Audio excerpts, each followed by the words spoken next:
तो ये समझ लीजिए वही वाणी आशीर्वाद भी देती है और वही वाणी श्राप भी देती है।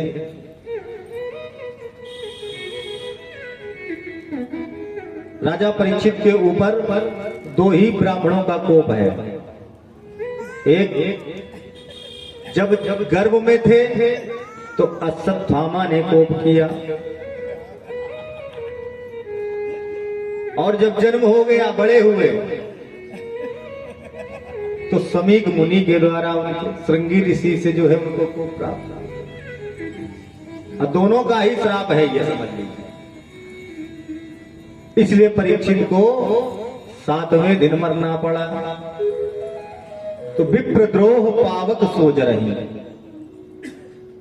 संसार में उसको फिर कोई बचा नहीं सकता। अगर विप्रद्रोह लग गया, विप्र ने श्राप दे दिया, लेकिन विप्र भी तपस्वी होना चाहिए। तपबल विप्र सदा बरियार।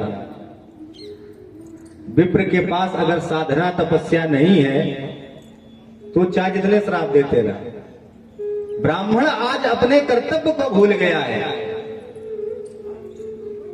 ब्राह्मण अगर अपने आप को पुनः पहचान जाए तो युग पुरुष कहलाता है। ब्राह्मण जिस मार्ग पे चलता है संसार उसके पीछे चलता है। प्रथम वर्ण इसीलिए कहा जाता है। जैसा ब्राह्मण करता है वैसे ही संसार उसको देख करके सीखता है। अगर वही भ्रष्ट हो गया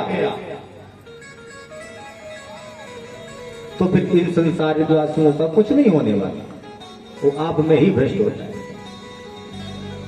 तो इसलिए जब देश में सबसे पहले फूट डालनी हो या धर्म का विनाश करने के लिए अत्याचारी आतुर होते हैं तो सबसे पहले ब्राह्मण पर ही कुठाराघात करते हैं। अगर ब्राह्मण नहीं धरती पर रहेगा तो इस पर हम अपना साम्राज्य स्थापित कर लेंगे। आज भी ऐसा ही होता है। ब्राह्मणों के लिए कुछ भी नहीं है, लेकिन दोष सारे ब्राह्मणों को ही देते हैं। तो ब्राह्मणों को अपना कर्म को पहचानना चाहिए। पहचानिए।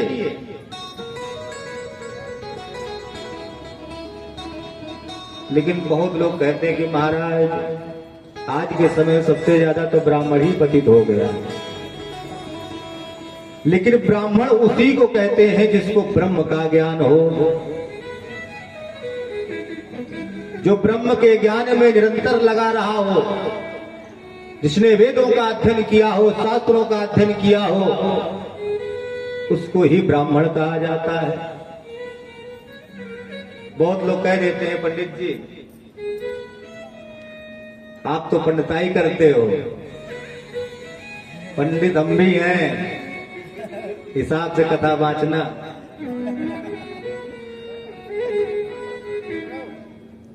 तो ऐसे नहीं होते।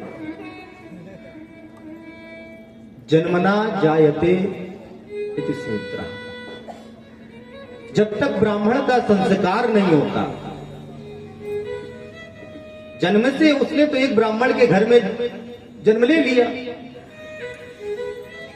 लेकिन वो अपने कर्मों से जब विमुख हो गया, जैसे किसी ब्राह्मण का संस्कार कर दिया जाए, शास्त्र कहते हैं यदि अगर 3 दिन तक वो अपना जनेऊ शुद्ध नहीं रखता, 3 दिन तक जनेऊ अशुद्ध हो गया या उसने निकाल करके फेंक दिया,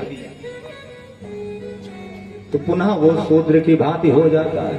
उसका पुनः संस्कार होना चाहिए, तभी वो ब्राह्मणत्व को प्राप्त कर पाएगा। अब आजकल को तो क्या है कि शादी में ही जनेऊ होते हैं, उसका शादियों से कोई लेना देना नहीं। जनेऊ एक संस्कार है जो अपनी अवस्था में कर लेना चाहिए। 11 वर्ष की अवस्था बहुत है, इतनी वर्ष की अवस्था में कर लेना चाहिए। हम सभी लोग गुरुकुल जब पढ़ने गए तो हम सबको संध्योपासन के विषय में बताया गया। जनेऊ के बाद ही करने का अवसर प्राप्त होता है।